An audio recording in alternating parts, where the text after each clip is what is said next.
Let's return to This Week in America. Here's your host, Rick Bratton.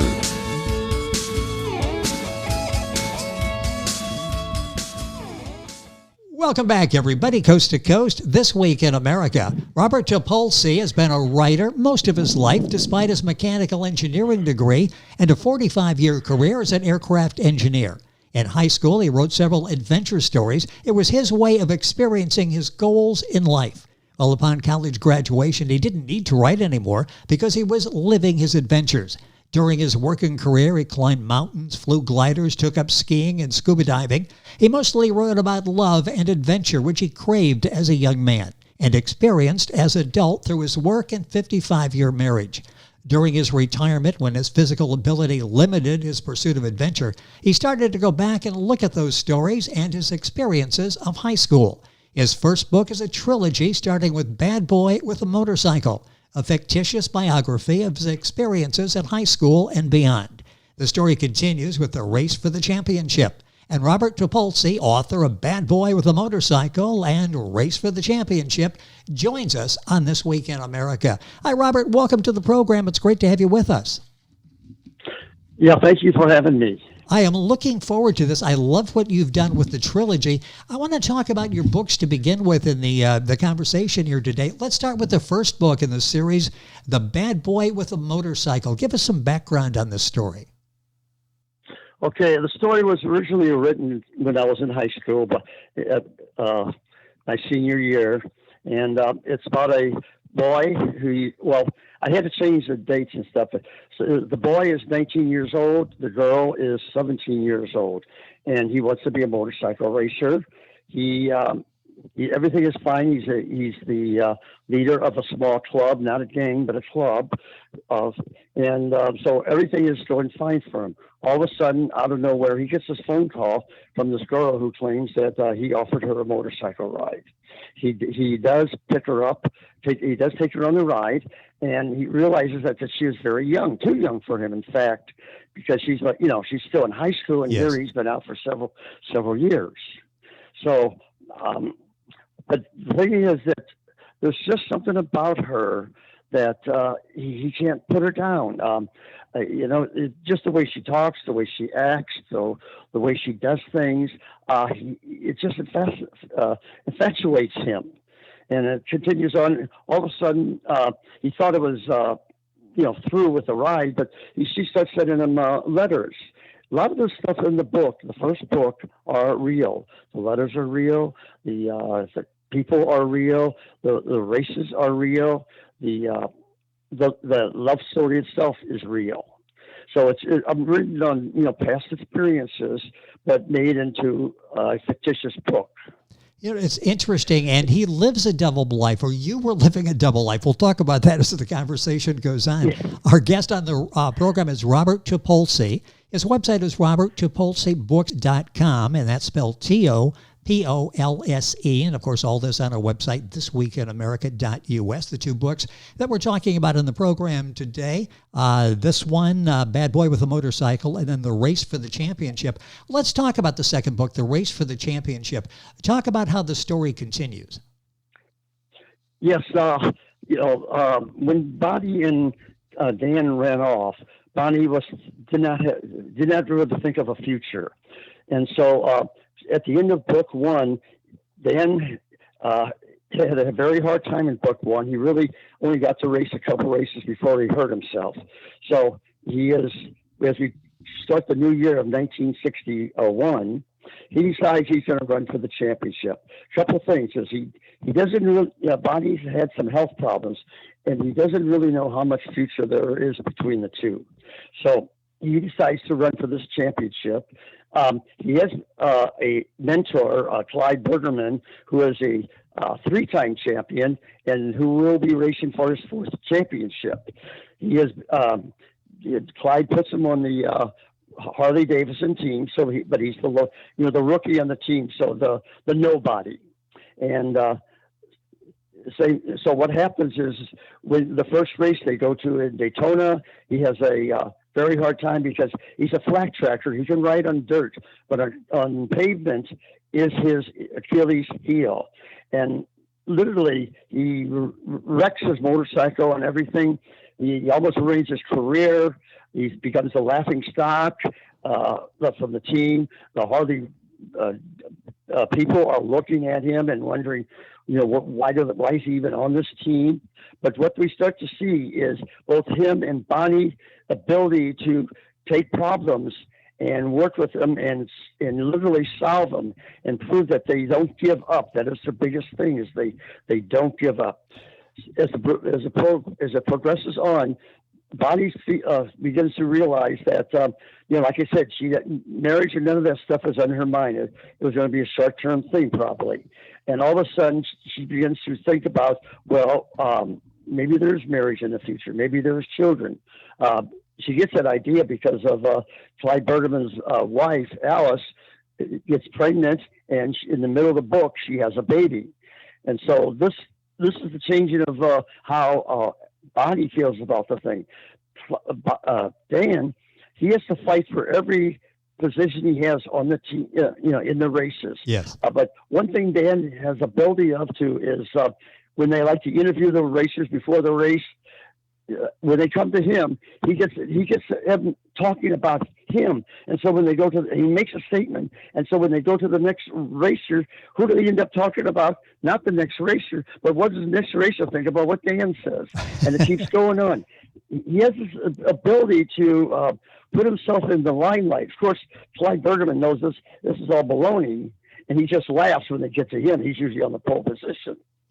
So it's very tight racing. The tracks are real. The persons are real, and they fight. It's really between Clyde Bergman and Dan. Dan wants to beat Clyde and to prove that he is as good as he thinks he is, and so they have to.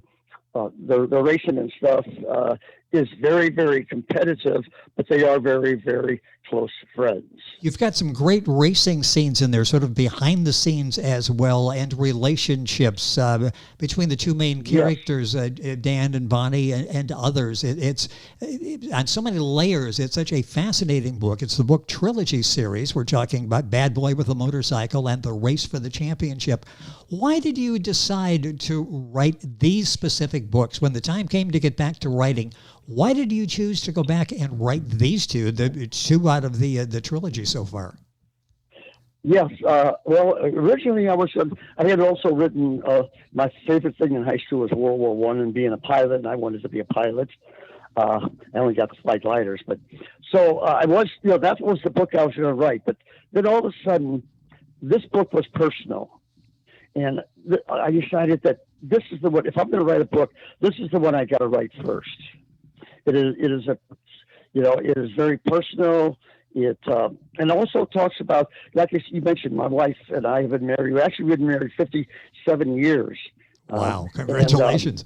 That's a long time. And the story is true love of two people falling in love, real love, not lust or sex or something, and being able to deal with all the problems that come with that. They are able to overcome these problems, where it's Dan racing or Bonnie in her relationship with the other women in the team. The book series is available on Robert's website, roberttopolsebooks.com, and that's TOPOLSE, roberttopolsebooks.com. We'll have this on our website, thisweekinamerica.us. The book, of course, the book's available at Amazon as well. It's interesting. You have elements of fiction. As you've said, you have elements of some reality in that. Explain how you put this book together using a little fiction and a lot of memory. When I write a book, a story, you're really living the story, and you create the characters in your mind. And so when I start, I'm not a professional writer, and how they probably have the whole book outlined out how they're going to do it. I just start writing, and it just goes from page. I can't tell you what's going to be on chapter 13 or what's going to be on chapter 20 or who's going to be in it. I just live the thing in my mind as I write it, and that's actually how I write the books. And it actually, when a character is needed, I create that character in my mind. That character is real, in my mind. And that's why originally it was supposed to be a one book, and was it Bonnie dies at the end? Well, I couldn't do that, so it was going to be two books, and Dan was going to die at the end, and I you couldn't do that. Yes. So we're in the third book there. Well, that's it's such a great story, and people who have read the first two are waiting anxiously for the third in the series. When do you think that'll be out? When will we have a chance to read the third book? I'm at chapter 4, and I'm planning for it to finish it this year. Ah, fantastic! So it wonwant be long, and we'll be able to. That's the plan. You just in these books, like you say, I want to finish the book because there's a new book which would be a 4, which goes into Bonnie and Dan's parents and how they're related, how their relationship actually existed. We find out about that in book 3. This is such a fascinating story. 2 out of 3 of the trilogy now available. We'll give you that information as we go through the conversation here. I want to go back just a second and talk about the characters. You've got the main characters, and you have other characters coming in and out, the personal life, the race life, that type of thing. Again, did you have any idea going into the story what characters you were going to have, how were you going to develop, or did all of that basically come by seeing where the story took you? Okay, in the beginning, when I started, like in chapter 1, I knew there were 3 characters. Yes. And then there were sub-characters, who were, but they weren't, they weren't main characters. And so as we progressed through there, it was probably in the second half of the book where we actually bring in Clyde Bergerman and his wife, and they come in at a time when there's Dan has to make a decision. He's broken his leg. His racing career is ruined for 1960. What's going to happen? Where's it going to go? So these characters, they're the ones that they come in, and they're the ones that change Dan and Bonnie's life. And without, Dan and Bonnie by themselves would have been nobody. Dan might have maybe take 10 years, and maybe he could run for the championship, not as his rookie year. Bonnie was very poor, a very poor girl. Her father works in the what do you call it? The trash and everything. Oh, yes. And, and he was very possessive of her, and that's why she couldn't go out on dates and everything. And so they lived literally a secret life. And actually, that is real.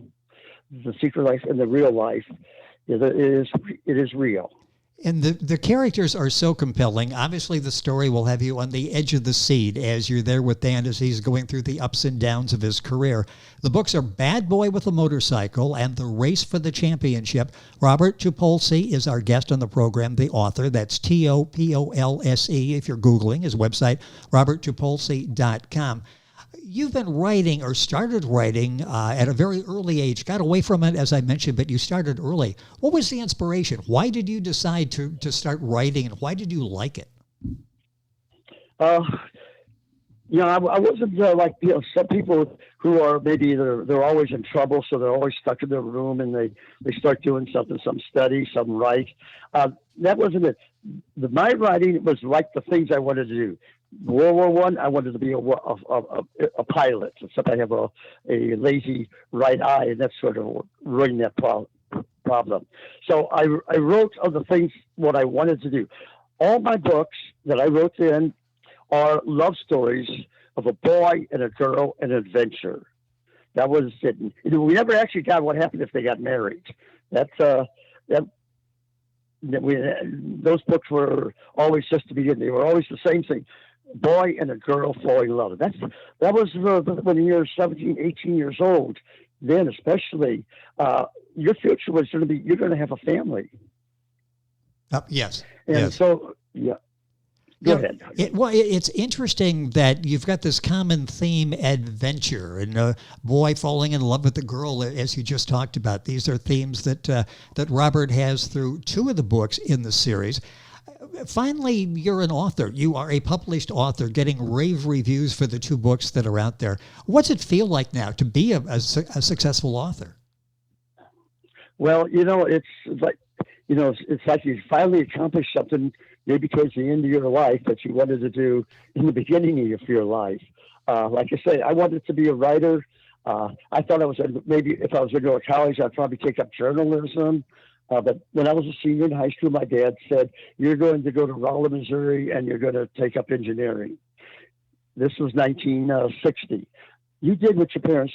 I did it because I loved my parents and I wanted to please them. And so the writing, the adventure was there, but the engineering was just how I was going to survive for the next, 40, 50 years. Yes. But the writing still was. Like I said, I lived the adventures. I climbed mountains. I scuba dived. I mined for gold in California. I went to Australia looking for gold and stuff. So I didn't really have to write so much then because I was literally living them. Although I did write a book when I was in California and when I was in Australia. It's such a fascinating background. Robert Topolse, our guest on the program, that's Topolse. A few minutes left of the program. I want to talk about yourself, your background. Let's talk about that because as I'm reading this, you're one that really pushed yourself, didn't you? You had boundaries, but you went over those boundaries in the things that you've done in your life. A little bit of background. Who you are? Okay, I'm Polish. Dan is Polish. My wife is German.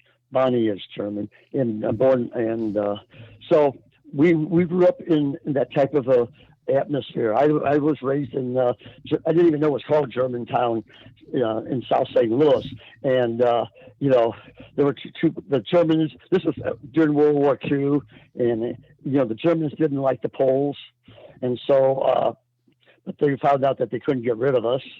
So it was always that type of a conflict there, and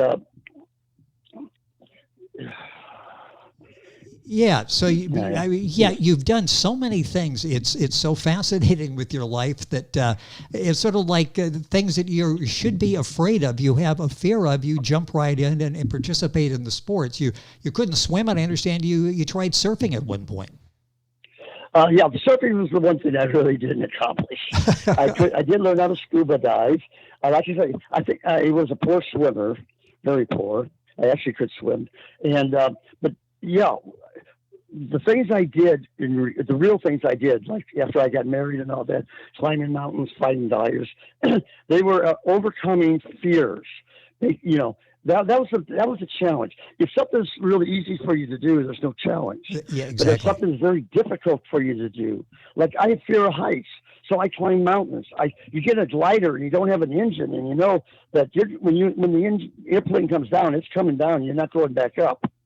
You have to overcome all these fears, and that was the real part. Overcoming the fears, and that's why I think maybe I did so many different things, because once I overcame the fear, I just went on to another thing. It's interesting, all of the experiences you had after school when you really wanted to be a writer, but you went in a different direction. Has that all made you a better writer, a better storyteller, a person in representing different personalities? Because you probably met a number of personalities and gone through all these emotions in your lifetime. Yeah, I could write a better book in the development of the characters and stuff. But it's really funny when I have the original manuals that I wrote, and I look at them and I say, oh my God, they were good.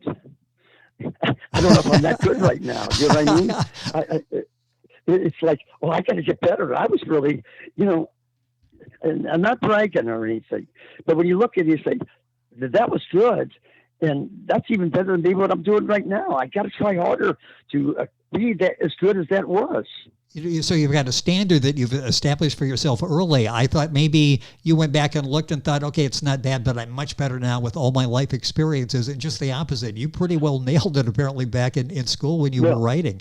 A few minutes left in the program. Hobbies. What are you into now besides writing? Because you live a very full life. Talk about it.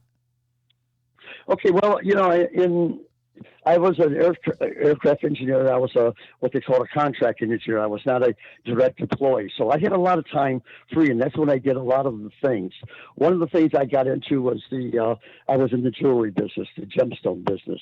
And right now I am doing cutting a lot of stuff, stones and stuff like that I'll probably give away because I won't live long enough to be able to sell. You know, I got a lot of stuff there. So yeah, you could say I'm writing, and the other thing I'm doing is one of the middle trade I had, which was being in the jewelry business.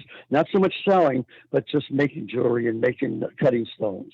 Fascinating, your whole life. And before we leave here, we've take a couple minutes here in the program to those that have read the book, those that have listened to the interview, are probably wondering, was he really a racer? Did he really get involved in these experiences? Talk about the background in racing. Okay, I did. I did some racing when I was in college. My senior year, and that's another whole thing. It was actually a car that a 1970 Plymouth, 1950 Plymouth that I took apart and made into a race car. And it was when I would go to the tracks, they would look at me and they would shake their heads and they'd say, this guy is. When I put the tubes in the car itself, it was the roll bars, they were too close to the steering wheel. So there was barely enough room for a hand and a steering wheel there. But I did find out that when you're racing, your hand did go through between the steering wheel and the pole, whether you wanted to or not. It's acceptable. But I did have, and my first race, I forgot to put it in gear, and I was going so fast, the guys pushed me from behind that I couldn't put it in gear because I was going too fast. And then the wheel fell off and somebody hit the wheel and knocked it clear out of the stadium. And thank God it wasn't into the parking lot, but a vacant lot. Oh, yes. We would have demolished some car. So when you're writing about racing, you have some background there. You know what you're talking about. Characters loosely based on Robert and people in his life. Boy, this has been a fun conversation. You will enjoy the 2 books in the trilogy that are now available, Bad Boy with a Motorcycle and The Race for the Championship. You'll find the books wherever books are sold. I'll direct you to Amazon, easy to remember. More importantly, I'll send you to Robert's website. That's Robert Topolse, Topolse books.com. While there, you can get information on both books. You can order both books, and I'm sure there'll be an update there when the 3rd in the trilogy is out. Robert, it's an excellent job with the books. Okay, I just want to make one more statement, though, quickly. To understand the books, especially the first book, you have to read the introduction. This is where Bonnie is introduced into the book, and then you might understand what's going on with Bonnie's mind and why the book goes the way it goes. Fantastic. So it's very important to read the introduction to understand what's going on. Don't run right to chapter 1. Take the introduction. That sets the course for everything you're about to read in the 2 books available in the series. Again, Robert Topolse, our guest, Topolse. Robert, thank you for being with us on the program. Thank you. I really appreciated it. Well, we look forward to having you on the program and fascinated with the conversation, your background, your writing background. Look forward to the finishing book, book number 3 in the trilogy. And again, all this information on Robert's website, Robert Topolse, Topolse books.com, and information on our website, thisweekinamerica.us. Back on today's program, right after these messages. This Week in America is online. You can visit our website, thisweekinamerica.us. Scott Pinkerton, associate producer of This Week in America. Jay Anderson, segment producer. Ben Watson, webmaster. Otto Bechet, director of engineering and TV production. This Week in America produced and is a trademark of Blue Funk Broadcasting, LLC. For information on all of our guests and to listen to this week's show, our website again at thisweekinamerica.us. And I'm Sean Bratton, executive producer of This Week in America.